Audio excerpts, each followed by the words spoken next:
Hey, Randy Joe here, and welcome back to the channel, where today we're going to continue playing catch up with some earlier releases from this year. We're going to be checking out Jane Remover's latest release, an LP that has garnered a lot of critical acclaim from both critics and fans alike. So without further ado, we're checking out Revengeseekerz. 49 minutes and 28 seconds is a 12-track LP, meaning that some of these are going to be hitting that 3 to 4 minute range, a pretty average length sort of song runtime for them for sure, with the longest being 5 minutes with experimental skin. And although I've never checked out a Jane Remover album or project in the past, I have heard some of their music, especially with what they bring to the table on Danny Brown's album Stardust, an LP that was recently released that I greatly enjoyed, and there is a reaction for that, of course, on the channel if you are interested. But other than that, I've only really heard Jane Remover as a producer for others or as a feature for others. So, today will be the first foray into a true solo project from them. And I'm very excited because I do love some good, crazy, high-octane hyperpop. So without further ado, let's get into it. Revengeseekerz, the first track here, Twice Removed. As always, if you want to see the full unedited reaction of this album, check out the description down below. $5 per month on my Patreon. Every video unedited. But getting into it today, Twice Removed. Let's go.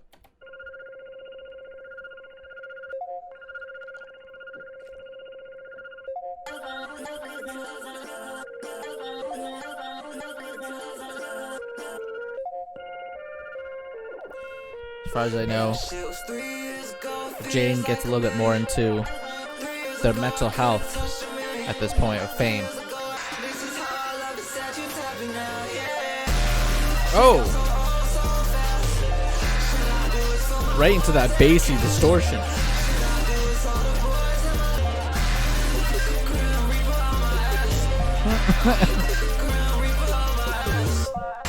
A little bit of that tongue-in-cheek kind of playfulness in the lyrics that I've come to expect from pretty much every hyperpop artist at this point. So where we going now? They talk about me different when I'm further around. Go higher than the ceiling just to lick my mouth. I base my life on the sound. Oh. Love how hard-hitting that bass can be at times. Right there, just full abruptness. A bit more subdued. Love that back and forth.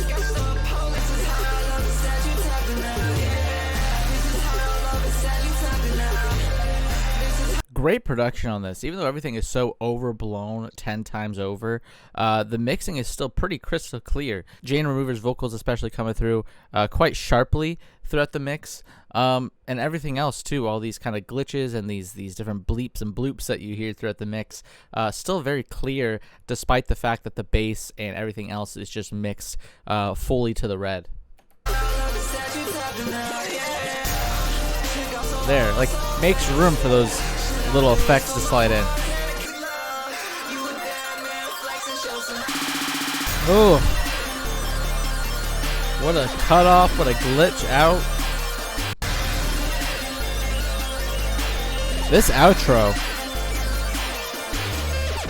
love that synth. Doom, doom, doom, doom, doom, doom. Great synth at the end there, the back end, a nice heavy synthy bass line. Just a long fade out there. Great outro on that one too. Really explosive mix. I feel like everything really just comes to the forefront there. Love the mixing on that entire album, or on that entire track there. It was super clean, super precise. Jane Remover sounds fantastic. No complaints, no notes. Just a great first track. Really enjoyed it. Sharp production. Here's Psycho Boost with, of course, Danny Brown, who if you've followed the channel, I'm a big fan of.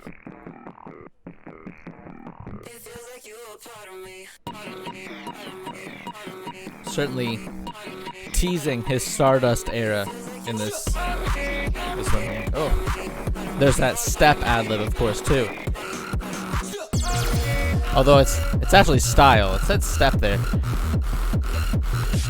Common misconception. Everyone thinks he says step. It's actually style.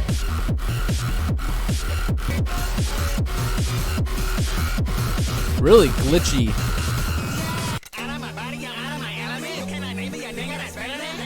Oh, come on, Danny.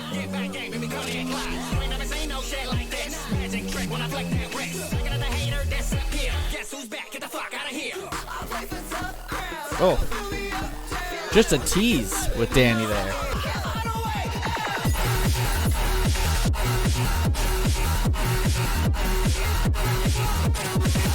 What a chorus this is. Is this the chorus? It's explosive. There's part of me bouncing back and forth in the both sides here of the mix. Fantastic. Love Danny's quick verse. Very short, but I feel like he's going to, of course, come back into things here. But, man, this one is super just bouncy.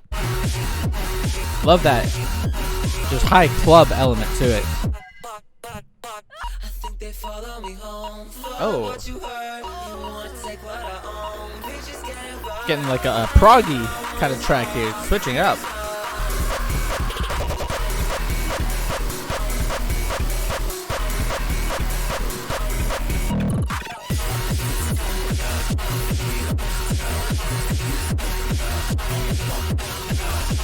What a dance track this is. Just really just blowing everything out of the water here. Love just how punchy it all is.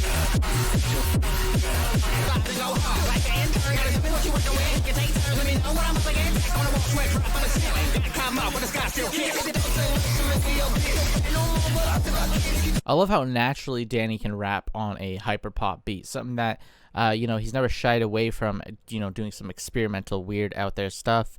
And Stardust, like I said, I checked that out, loved that album. And he fits on every hyperpop beat I think I've heard so far. The dude is a genius when it comes to just rapping on the most extreme, bizarre, out there beats ever. Psycho Boost here, an incredible track. Love just how dynamic and explosive and just much of a club banger this really is.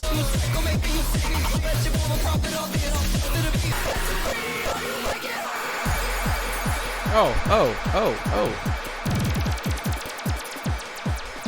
So, like, futuristic in the mix. What a... Love that one. Real club banger type energy, especially with that first track. While I loved Twice Removed, I thought that was a great opener. I feel like Psycho Boost has a little bit more of an accessible appeal. As accessible as I guess hyperpop can get to most. Most people are going to be turned off by something such as that. But I feel like Psycho Boost is just incredibly energetic and enjoyable all around. Still pushing things to the max, but love how bouncy the beat was. Here's Star People. Smashing glass over my head here.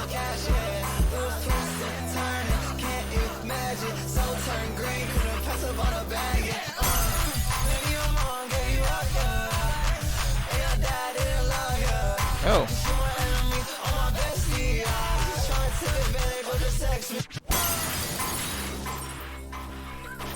Maybe here speaking on those close to them that are maybe trying to play them for their fame.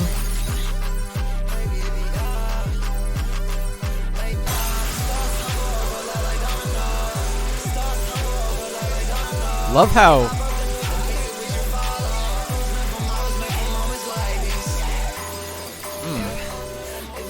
that metallic, just constant clipping sound there, spiraling around in the mix very gradually. A nice little element there to maybe give you some sense of grasp in the mix. Also, the track here, I think, really discussing Jane Remover's, relationships, dealing with love in the time of, blowing up as a musician, having this newfound fame, and kind of questioning whether or not it's real, perhaps. Maybe there's a sense of self-sabotage in the mix.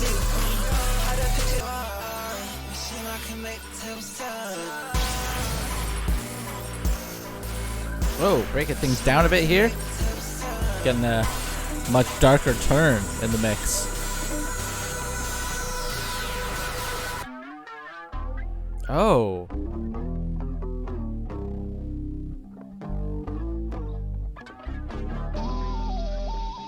What a beautiful transition. Love this guitar work coming through.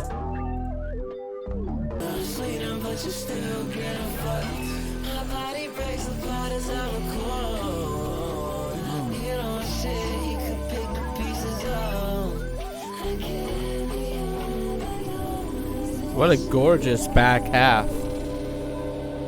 Love that insanely stylistic switch up there. That just like honestly kind of geared towards that hyperpop rock direction. I really like the way things went in that second half, especially. Great guitar work too. Sounded beautiful. Here's Experimental Skin, a 5-minute track. That last one was just insane.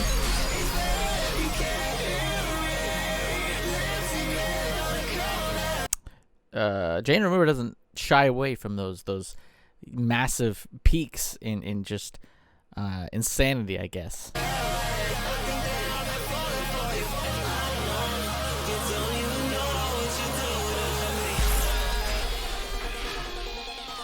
This was a bit more of a sweeter mix lyrically.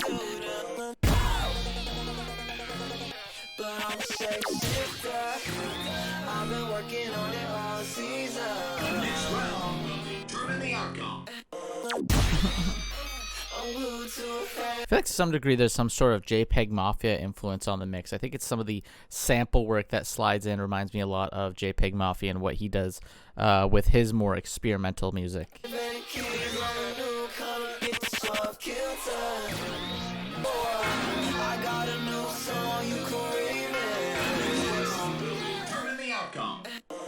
Like that especially feels kind of JPEG Mafia coded there.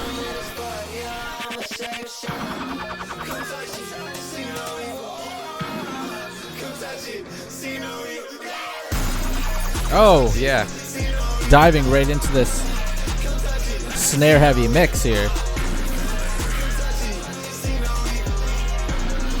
I feel like this hyperpop album really embraces like trap influences as well. That trap sort of beat there, kind of complemented by the incredibly, you know, in-your-face hyperpop mixing.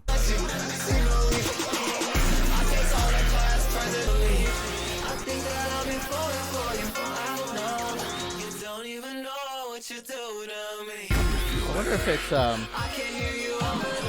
maybe to some degree, maybe they're speaking on to their fans. You know, you don't even know what they do to them as a individual, as a human being, as a creator, by really, you know, fueling in to their creative mindset. Perhaps that is what's being detailed here.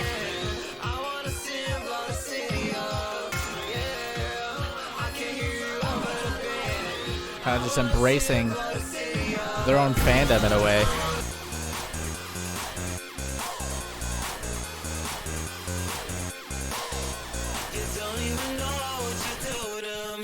Whew.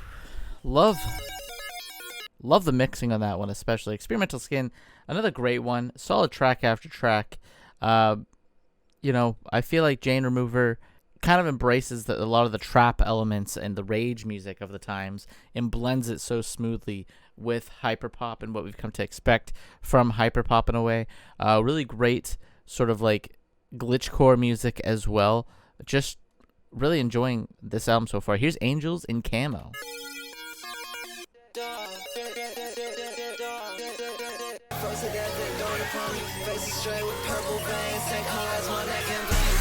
Oh.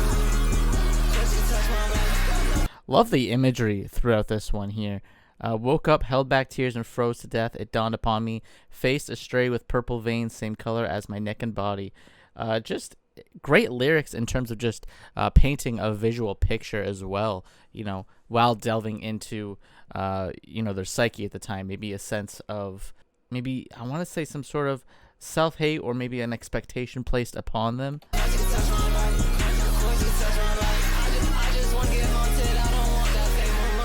Maybe desiring a place of belonging. Oh! Sounded like On Sight by Kanye there.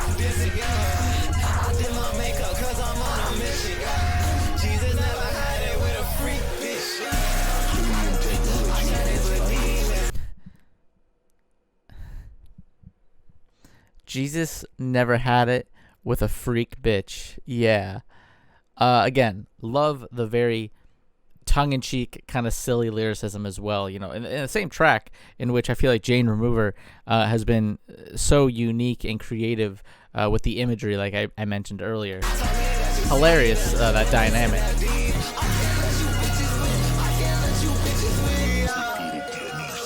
Getting quite demonic in the mix, like they mentioned. Such a hunger in those lyrics. Oof. Some of this is just so explosive that it's really hard to just take it in on a first listen. I feel like the re-listens of this album are going to be more rewarding for myself, at least. But I did enjoy that last track. You know, like I said, I love the lyrics, love how dynamic they could be at times with the more comedic lines and the much more kind of poetically, you know, kind of dense lines as well. I feel like Jane Remover is so far an interesting lyricist from what I've heard. Really hard to gauge at times, but still very intriguing to me. Here's Dream Flash, so let's keep it going.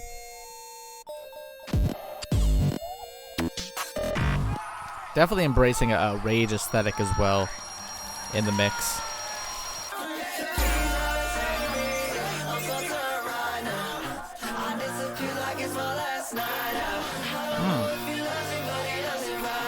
I like the vocals on this one. Oh, the vocals a little bit more subdued in the mix, and Jane Remover's more natural voice comes through in some of those lines there. I really want more of that. I really like the more subdued elements of this track.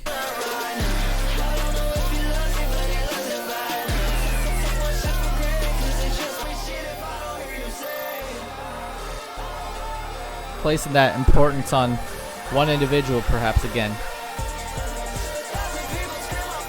Jane Remover seeking a real love, a real connection.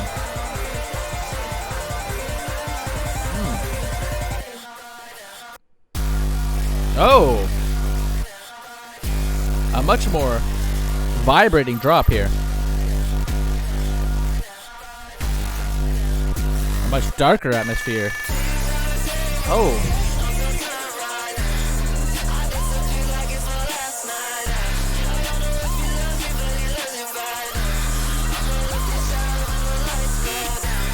I like this track a lot. I think it is probably the most interesting in terms of just how dynamic it is. I like the more subdued sections.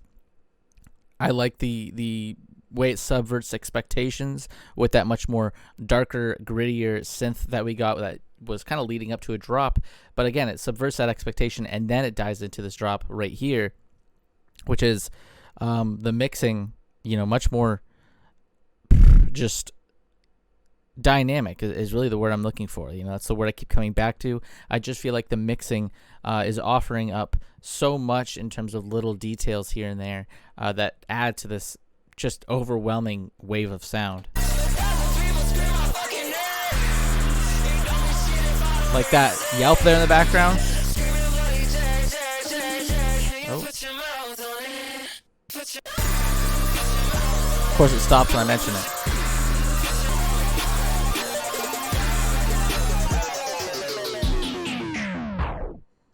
Wow, what a crazy one that one was. Probably my favorite, though. Just felt very rewarding in terms of just digging up as much as you can from the track. It felt like there was like so much there to kind of pull back. Again, there's a lot going on in all of this album so far. It is really hard to take in on the first time, but it feels like it's going to be such a rewarding listen to really peel back layer by layer just how much is going on in terms of the dynamics and the layering of everything. Here's Turn Up or Die. There we go.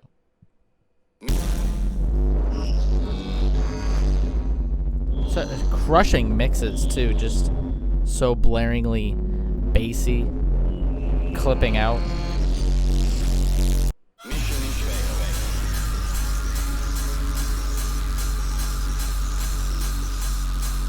Very rapid too, these tracks. Very little in terms of slowing things down.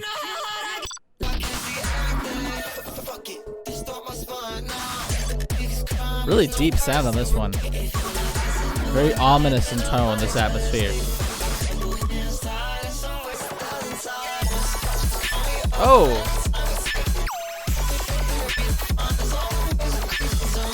Love this mix right here. Just so much more uplifting and energetic in that mix.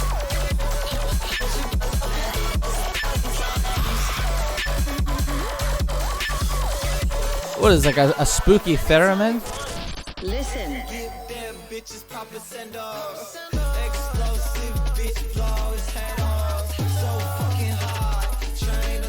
Is that the amen break in the background? Are we hearing the amen break once again on the channel?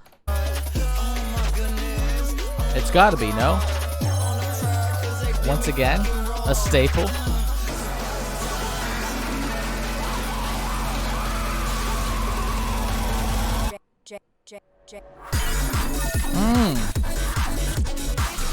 A lot of different segments to this track. Very interesting structure. A real odyssey of a mix.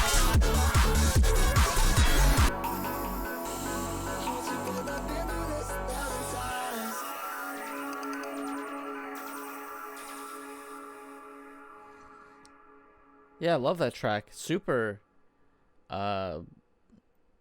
unique structure. A lot of different segments to that one.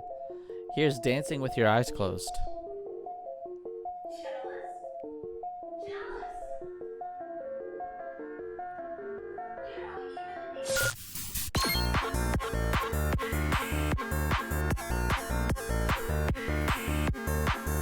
This whole album has had such a fast tempo, bouncy mix as the backbone of the tracks.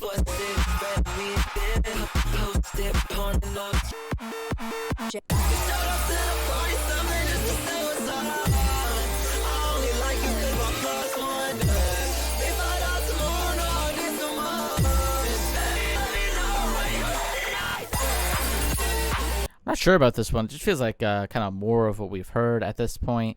But maybe my brain is just turned to mush by the pure adrenaline of it all.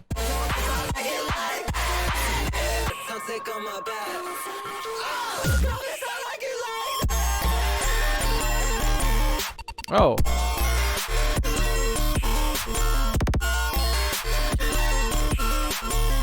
Love those high beats, high squeaks.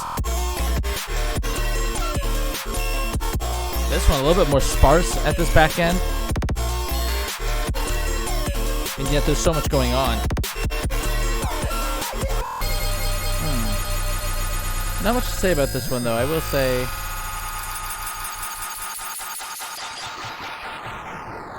while explosive and you know, the mixing's still as sharp as ever, the production's still fantastic, of course, from Jane Remover. That wasn't my favorite. Certainly wasn't my favorite. I feel like that was the one that kind of just left me feeling a little unimpressed, really, from what I hear. Maybe because I feel like we've already heard so much of what that track had to offer in prior tracks to this on the album that you were already a bit more, you know, engaging and interesting. But I don't know. Maybe my brain has gone complete mush already because this is a very brutal listen so far. But let's go into fade outs. I feel like this LP, though, is going to be really competing with Nina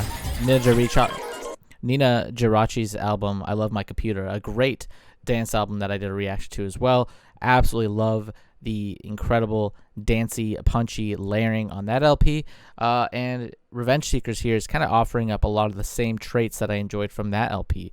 So, you know, on more listens of this one, I wonder how it's going to fare up against that album, for example, especially when I'm comparing, you know, all the albums at the year end for my favorite albums of the year.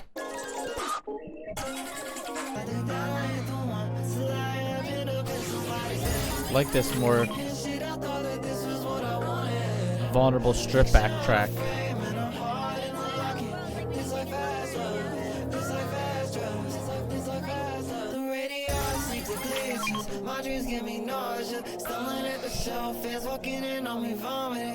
I really like the kind of atmospheric guitar playing we get throughout the mix too. Multiple tracks really having the more stripped back moments where the guitar comes through. It still feels very kind of muffled in the mix, but really showcases a distinct atmosphere to things. I do it too much. I don't wanna kiss now. I do it too much. Very laid back in a way.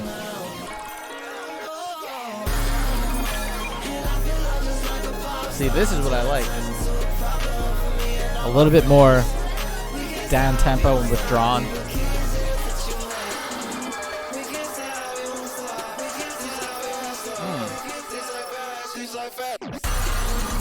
Oh, really breaking it down here.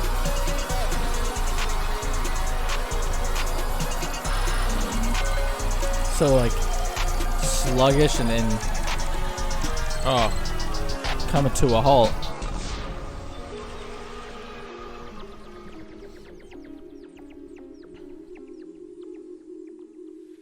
I just wish the media would get hold of this and quit running it down. It's a good little town. Yeah. One thing about it, though, it keeps a lot of people away. Love fade outs, by the way. Fade outs was fantastic. Love the breakdown at the end. Loved how slow it was. Love how withdrawn a lot of the mix feels. Great guitar work that was a bit more mellowed and laid back. Fade outs, you know, after Dancing with Your Eyes Closed, which I was a little disappointed with, fade outs kind of brought things back to an area of the LP I like, which is the much more emotionally charged feeling tracks. Here's Professional Vengeance. Has a bit of a retro appeal here, a little bit more an 8-bit sound. This is a very interesting off-kilter one.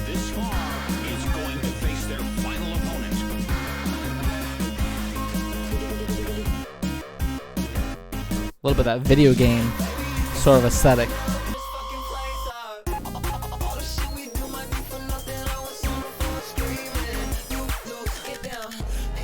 It feels like it belongs in like a hyperpop video game. If anyone's going to do a hyperpop soundtrack, you need to get Jane Remover on production there. Because I love how retro this one has on its finish.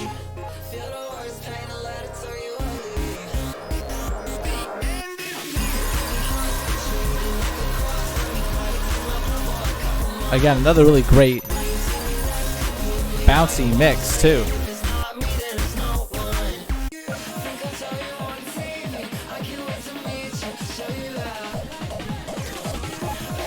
Love the skittering drums here as they elevate to the mix.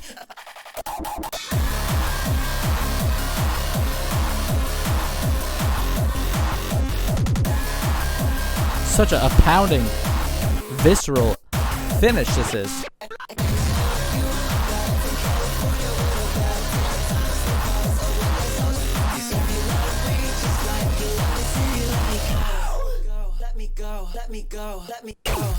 Oh, one last explosion in sound, perhaps.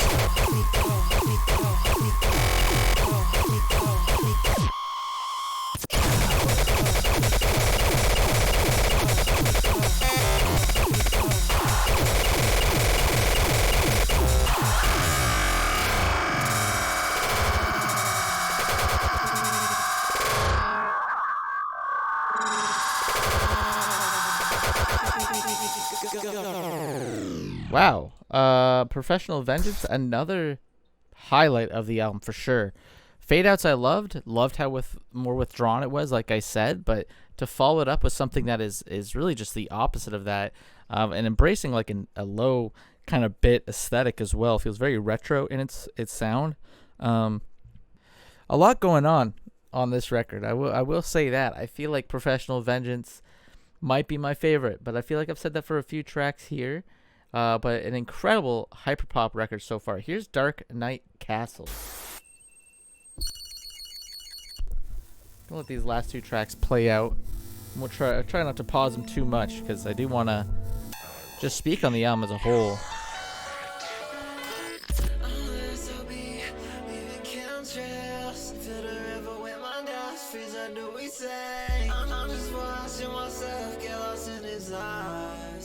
Love those strings in the background. We're getting a little bit more cinematic, maybe.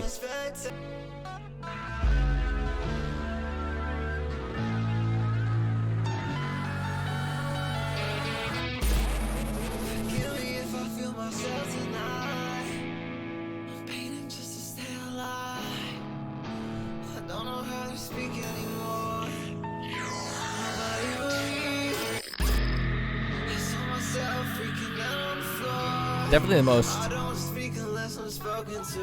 vulnerable track on the album.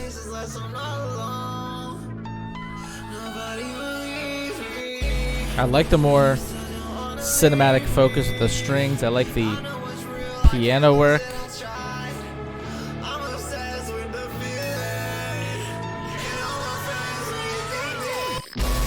Oh, what a shift in sound. Maybe the loudest the album has gotten up against the quietest moments. And just like that, it cuts away.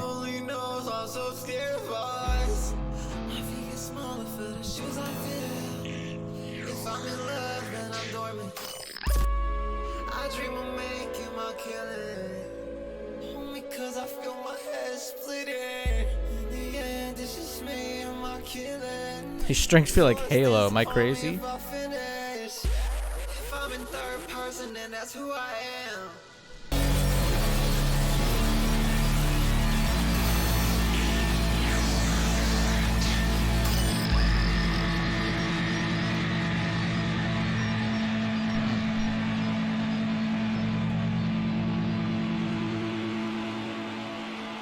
An interesting second to last track. It feels almost like an end credits due to the fact that it's a little bit more of an emotionally led piece. But I think putting it second to last kind of signifies that maybe this final track, Jane Remover, Jane Remover, Jane Remover, JR, JR, JR, is going to be very explosive and kind of what we expect from Jane Remover, you know? Leave that emotional piece for the second to last before the crescendo.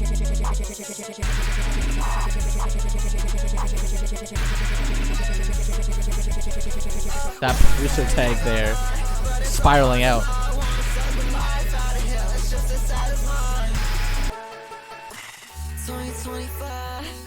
I got nothing left to say. What am I to do? I don't believe a single soul no more, not even you.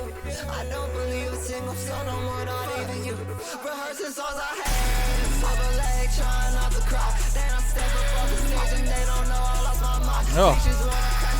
Jane Remover getting very vulnerable here again, once again, speaking on their mental health and again the fame, how it has impacted them in their relationships, in their trust issues, their love for other people, and really just their love for the fame, you know. Rehearsing songs I hate in Silver Lake, trying not to cry, then I step off the stage and they don't know I lost my mind. Again, clearly this sense of fame has been so overwhelming to Jane Remover, and yet there's clearly a love and dedication to the craft. Obviously a theme as old as time with artists, but Jane Remover adding that hyperpop spin onto it.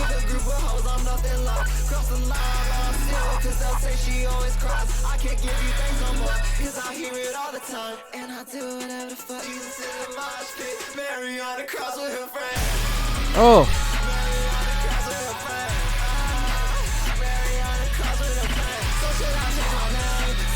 Love the bars about Jesus throughout this LP. Felt like Jesus in a mosh pit, Mary on the cross with her friends. Again, touching on religion. Clearly Jane Remover has some sort of religious background, I would imagine, but still, love the humor in it all.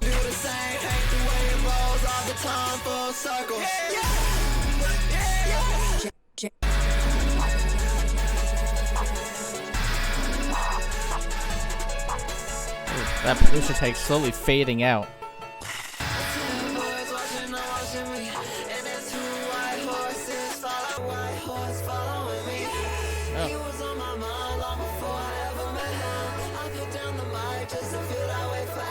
Maybe a sense of admiration for another artist, I don't know.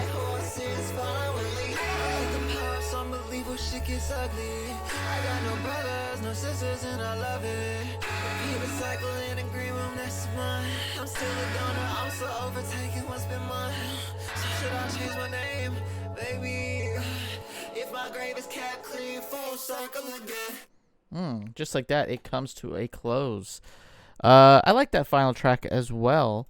You know, I feel like Dark Knight Castle, Dancing with My Eyes Closed have been my least favorites, but aside from those, this album in general, Revengeseekerz, Jane Remover, very just explosive, in-your-face hyperpop music, like, you know, hyperpop often is.